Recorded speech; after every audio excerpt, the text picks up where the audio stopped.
So I know both Icertis and Accenture kind of have been on the forefront of pushing contract management and what it can be. And I'm curious to start, Kai, when is a contract really more than just a legal agreement at Accenture? And how does it set up the relationship overall with suppliers? I think, Jason, the question is, I would start, what's the role of procurement in a company? And I listened now carefully to what the person from Mars said, and I think I heard quite often it's about business, it's about business value.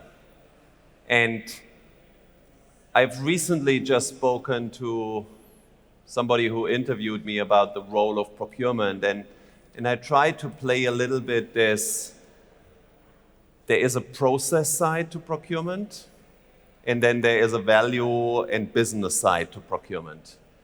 And one cannot go without the other. And to come back to your question, I think there is a process side to a contract, right? You need to know what the relationship you have established, how is this relationship governed? What's put on paper, who knows about what's put on paper, what are the commitments both sides made to each other. So that's the very traditional process side of procurement. And that already has a value because I think a lot of us struggle to even know what was written in a contract the moment the contract disappears in a drawer and has never been pulled out again. And I think we CPOs were always happy not to pull out a contract anymore because the moment you pull out a contract, most likely something went wrong. But that's the real process, and I quite often talk about the 3 C's: cost, control, compliance. If this is the purpose you run a procurement function, then probably a contract is just a document that governs a process. But I think we moved far beyond that as procurement functions and really talking about the next wave of value creation. And in that logic, a contract has a significant role to play. And that's what I mean with what's the purpose of procurement. And I have no one-size-fits-all answer because I'm sure here are sitting a lot of procurement decision makers and all of you dealing with different type of supplier base, type of relationships. The most and highest value relationships for me as a CPO of Accenture has is when there is some sort of a 360 relation. So most or some big suppliers are really big clients. And that is probably the nature of my business. I don't know the nature of your business, but that's the nature of my business. And because they are big suppliers and big clients, sometimes we doing a lot with them as clients, and I could benefit from that value that is created also as a customer. In that regard, it's then being my supplier. That's the very high end of how you could facilitate a contract. And for me, a contract is a relationship governance document that should never disappear in a drawer. It should be always be at a fingertip available, and we should always know what it means. And in particular, if you think about a lot of my suppliers are also part of my delivery chain. So I use a lot of subcontracting suppliers to deliver work to our clients. So if I'm not able to understand the whole 360 value, I have a challenge. And the challenges are very manifold, right? It's the simple questions about what was the contractual commitment, but it is also going beyond what is the value we wanted to collaboratively achieve. So the answer is a very long one, but the contract is a process paper, but the real value is when it is a relationship governance paper that you really have a full visibility. It's a great setup for how tech plays into this.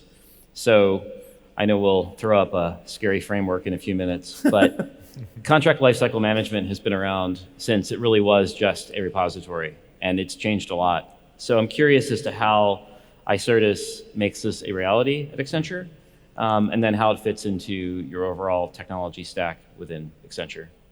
So I think a few things you said resonated very well, and Icertis' mission has been and always is to make sure that the intent of a contract is realized throughout the relationship between companies. Now, contracts are core to almost anything a company does, but people do as well. Right? You shake hands, you agree on something, it's a contract. It might not be sitting in a drawer, but in general, it's a contract as well. And I'm guilty. I'm guilty of having contracts, had contracts in my drawer. Never looked at it, never read it to the full extent. Now, what we want to achieve is to make that the situation that you refer to as, hey, normally you pull out the contract when things go wrong, is to make that a positive, a value-creating experience. So you create a repository because something that's not there, you cannot go back on and understand what was actually agreed in it. But the second thing is then you derive information from it and make that information accessible. You derive obligations, you derive all of the intent, metadata, everything you want around it so you can have it accessible. And now you come to the business value creating part is where you actually might be able in a position to have a discussion with your partners, with your suppliers, with your customers, whoever, around what did we actually want to achieve, right? Companies entered into an agreement and we talk about an obligation or a commitment made, but let's say, what was the intent? Why did we enter in that agreement? And should we go back and think about how we can improve on that? And sometimes the process of thinking and talking about a contract and the original intent will create additional value. I've heard that so many times from customers across Europe, but also across the world, that talk about the process of implementing the technology, the process of doing a project like that creates value in of itself. Because they think about the process, they think about the relationship, they think about the meaning and the value it can drive to the business. And I think to that last point, one of the things that we try to achieve and build as a contract lifecycle management platform is make all of that intelligent and not only focus on procurement contracts, but really go into all of the areas where contracts make sense or where contracts create value. Is the sales side, the HR side, everywhere where there is contracts in it, and get these things together and make sure that we create business value out of all of those. And Roman, that I think is the super important piece. If we were, and that's probably the journey I went through, if we were only looking from a functional perspective, like procurement perspective at a contract, you will be never able to capture the real value in a contract life cycle in that relationship. And you're absolutely right. It's not only that it was embarrassing sometimes when the good old GDPR days happened and we went to our suppliers and said, hey, this is the GDPR clause. And then they said, oh, this is really something you're asking me to sign up for, but your business, who sold business to us, is not willing to accept it. Yeah. This is really, avoiding the embarrassment is probably one real tangible example. But I think what you're laying out is this intent of a buy and a sell side is really where contract management comes into play. And in my decision process, for example, I never spent a minute to research the market, because on the buy side, we had already, or on the sell side, we had already decided all our sell contracts are on Icertis. Yes, I could have gone out and say, oh, let's run a RFI, let's identify the 10 players in that market. I'm not even sure whether there are 10, but let's go for 5. And then I would have built my procurement contract management library. How would I have ever connected it to my sell or to my HR library? So I think it's one of the examples, and we see that more and more, the ego of a functional lead to say, I need to have a best of breed solution that only works for my function, is exactly what has created the big problems with all of our technology deployments that we are seeing all over the place, that they are completely disconnected, that they are even at a function level already disconnected, but definitely at a corporate level disconnected. And that is what we haven't done, and we have decided, okay, the sell side and the buy side go into one database with one taxonomy, with one relationship, to avoid the embarrassment in the first place, but now it's really to create the value and have the 360 visibility. So I can really concur what you're saying. And plus obligations, especially in your business, you will have obligations both on the sell and on the buy side, and you can manage them the same way. You have certain sets of attributes and terms and clauses and everything you want to have within a contract that can be standardized, and you can ensure certain levels of compliance also across the value chain, not only one department. I think I love in the initial opening, there was the talk about who owns ESG now and all of these topics around it. So one of those things is also to be able to look at the entire company and what you have committed to, agree to, all of those things, and standardize across the company. And I think you're doing that very well. And it's an interesting thought, owns. Ownership for me is already the wrong approach in a company, because there is no ESG owner in a company. It's all of us. Yeah. In a corporate, we all have something to contribute, whether it's our CSR departments, whether it's our sustainability leads, whether it's the procurement guys, whether it's our suppliers, whether it's our customers, whether it's our employees, all of that, right? And that's what I meant earlier with we need to eliminate this functional view. We need to eliminate this silo ownership thinking to really create the punchline procurement needs to create. And we can have a lot of discussions and speeches about value we create with a business, as long as we are not resonating to a business challenge or responding to a challenge, and rather respond to a functions challenge, we will lose people on the way, and definitely will lose the value on the way. So we can go a little bit deeper on tech and tech stacks later if we have time. But I'm curious to bring it alive. Are there some examples from the headlines today where contract lifecycle management or commercial value management, as we'll talk about in a minute, are making a difference in Accenture's business? I think there are probably dozens of examples. I alluded to one, which is just avoiding the embarrassments. It's probably the most obvious one. But I think we are now going through quite unprecedented times. And I don't know how you all feel, but every morning I wake up, the first thing I'm looking at is the news. The next one I'm looking up is what is the latest my company thinks about the things. And then I'm most likely every morning I have a nice email I'm reporting to the COO like, hey Kai, last night I had another question that came to my mind. How would that and that work? And one of the things that really is quite challenging for me at this point in time, not sure whether you're going through the same, is real estate. Real estate Europe. So we started with the COVID situation where we sent everybody home, but we kept the offices. We then got back into some sort of, hey, let's come back, let's find an arrangement. People started to come back, different regions, different logic, but they came back.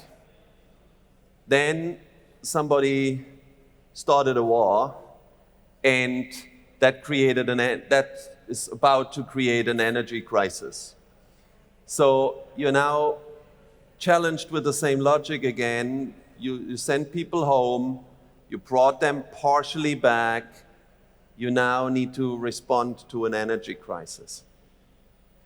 And I don't know the right answer yet, but for example, yesterday I had a discussion with my CEO saying, Okay, maybe we're thinking about certain floors to shut down. And then the immediate HR reaction was, yeah, but social distancing, COVID, you can't do that. So coming back to where your logic is coming from, or the question is coming from, I need to know all the contractual commitments I have on space. But I also need to know all contractual commitments I have with my clients, where some of my people need to work for a client, because sometimes we have special security and safety and confidentiality measures to achieve that people need to be in an office, in a specially secured office. And then I need to know what is the contracts we have with our people about working from home. That is contract management at its best, right? That is the question all of you will receive at some point in time by some of your senior stakeholders. And then you start to run around and trying to find out, okay, what's my labor contract saying? What is my work from home saying? What is my space utilization saying? What is the agreement I have with the landlord? What is my commitment with my clients? That is when contract lifecycle management becomes a 360 corporate view. And I'm sure we will have more and more of those questions. And I'm sure you answer all the questions today, or we all answer the questions partially manually. But the data is existing. It just needs to be connected. And that's a little bit where I would see very practical examples, and they're coming every day. Most of the time, all the data is within the contracts. That's because all of what we do is memorialized in contracts, right? It's all there. It's just extremely difficult to get it all in one place and then make it accessible. Now, your question was, is these times kind of what cases do we see, what situations do we see? And my feeling is these times have not changed us, but they've surfaced issues or things we haven't tackled to a certain degree, because the value you can derive from first of all, create that transparency, have everything at your fingertips and being able to work with all that information, knowing what's in those contracts, and then being able to talk about it. That was always there. The value can always be taken. Now we need to understand, because we have situations where all those things come at the same time, and I think the speed of change has just increased so much, and that creates the need for faster reaction times, being able to pull that information and then decide what you actually want to do with it. Sometimes you might not be able to do with it, and I think that's also a fact of life at the moment. There is situations which we just have to act, but we need to understand what's my risk exposure to it. So I think the first part is always create that transparency, and that can be a very clear one, obviously, is which contracts to a certain degree do you have escalation clauses in. On the sales side, we're talking sales side. So is there any contracts that you can't adjust to inflation? You can't adjust to energy prices to a certain degree. What's your risk exposure from a financial side to that, right? At the same time, you look at with changed governance in some countries around the supply chain responsibility you have, and you have to take also for fourth party to a certain degree. How do you understand what's in that contract? Who tells you, and who can do that by a click of the button? And I think that's a major use case, but it goes beyond that. And I think the same technology, once you've built that basis, once you've created that transparency across your contracts, created processes with which you can understand and act on, you can use that for so many more aspects. So we did one example is we just looked for payment terms in contracts. With one customer, we just looked, it sounds like such an easy thing. We looked for payment terms and contracts, and we tried to see if that was in the contracts is actually what's in the transactional systems. And the interesting thing is we found it's not always. And there is savings to be made in those times. There is, maybe you're paying too late, maybe you're paying too early. The paying too early, the CFO might not like it. The paying too late, the customer or your partner might not like it, impacting the relationship, right? So there is aspects to it where you do that, and then there is others where just the increased reaction time, so being faster to solve a problem is one thing. And I think, so Daimler Truck, one of the customers that I always come to mind, because they've mastered that onboarding and reaction time decreasing that a lot to a great degree. So they've reduced from 7 weeks to 7 days, basically, on a contract cycle time. Now, that might sound like an operational metric, but what that means is they're able to react faster in any given environment, business environment, but any others. And that's the path that we're on with Accenture to drive also that within Accenture, but then also with clients together, right? So that's the 360-degree relationship that you look at, is you have partners, you have customers, you have everyone working together in some kind of way. So I take it, if I were a subcontractor to Accenture, I wouldn't have much luck negotiating a new clause for hot water showers after jogging to the office this winter. I have to. You might if you are. We do worry about that. Anyway, if we could bring up the slide I just shared a few moments ago with the tech team here. So I apologize for the eye chart. I work with a bunch of fellow technology geeks, but a number of years ago, one of my colleagues, Pierre Mitchell, who is our sort of semi-retired head of research who now works on client projects. Pierre's been an analyst for 30 years in the procurement tech sector. He came up with a thesis that contract management was evolving into something called commercial value management. And this was, again, 4 or 5 years ago. And the thinking was, historically, we've put transactional data at the center of source to pay, if you will, and going back even to ERP and MRP systems with early stage AR, AP. But it wasn't so much a PO or a change order or an invoice or a ship notification or other some kind of metric data you were tracking within a traditional system which mattered so much to the future of procurement. But it really was information on relationships. And the thinking was that contract management would not just serve as authoring and repository, but really the basis as a key enterprise building block in the future. And so fast forward 5 years, and if you listen to these examples at Accenture and others, this concept of commercial value management is really starting to take hold. And we came up with a thesis at Spend Matters a few months ago, which we called alt suites. Now, a lot of people in the room have probably invested and continue to invest in what some call source to pay, procure to pay is a piece of it. But the concept of an alt suite was, it was something that could stand alone outside of source to pay. And it wasn't just a module, it was a big idea that deserved the same attention as a broad-based source to pay consideration. And lo and behold, commercial value management is helping prove the point today. And I think if you were to really look at the difference between kind of early adopters of this vision a couple of years ago and the rest of the market today, there's a much greater delta between those who have embraced CVM around contract management and say what an average source to pay implementation is returning versus a great one. CVM is quite different today. If you were to ask a typical company what their contracts look like on the buy side, sell side, you probably wouldn't get a situation like this yet. But I think in the next couple of years, we're going to see it more and more. So I would really encourage you to think about how commercial value management and CLM really is at the center of a lot of things, and how things like source to pay can be a universal offshoot of it, along with supplier management and governance, risk, and compliance, even IT vendor management, which has been its own fiefdom in a lot of companies to date. And certainly with the complexity of the contingent workforce, that contract really does become the center of the procurement universe in a whole lot of ways.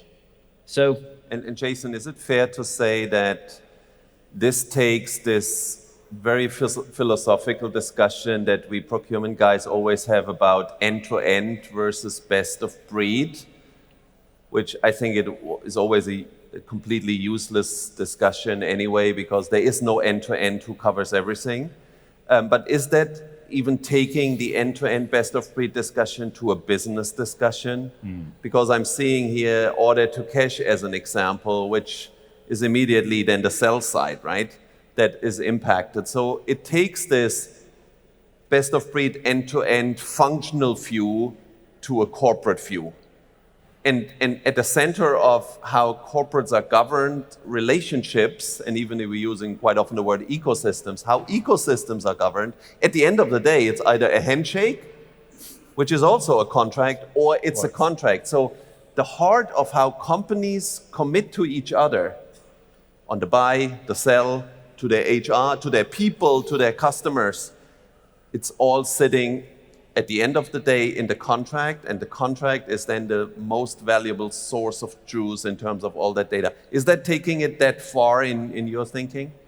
I think so. And I don't think it alleviates the need for suite versus best of breed in transactional procurement and related areas. But I think we're dealing with something new, which is fundamentally different here and bigger. And if you get into this, I really want to geek out on the concept of alt suites. It is about business value first. Mm-hmm. And it's about engaging not just around what Gartner, Spend Matters, or Accenture, tells its clients that thou must do source to pay, but it's putting the business first on a lot of levels. So I know we have just a few minutes left, and I wanted to close on what your lessons learned are around this and how that might lead into the future of contract management at Accenture. I think you highlighted already one of the most important lessons learned, and that is forget about your functional leadership view. Think about the business value view. By the way, that is true for all type of technology you are implementing in procurement. We all think all the big players solve our problems. They don't. They just solve a part of a problem. And if you are not having the business value as your first logic, you will always be this cost control compliance after the fact, running behind the bad behavior and educating people instead of getting the people to proactively engage because you're guiding them through a process. So that's the first lesson learned. The second lesson learned is getting it right provides so much data points that we could not even imagine yet all the business cases they will drive. Nobody could have imagined half a year ago that energy data is that crucial, that supply disruption is so crucial. And that's, for me, the biggest second one, and that is forget about your silo thinking and think about your integrated data layer and the value that drives. To come to my first lesson learned, it's all about business value, because at the end of the day, they are the ones benefiting from the procurement services. Procurement is not here for the sake of procurement. We are here for the sake of the business and making the business more competitive and more profitable. Great. Well, Kai and Roman, thank you so much. Thank you, Jason. Very well said. Thank you very much.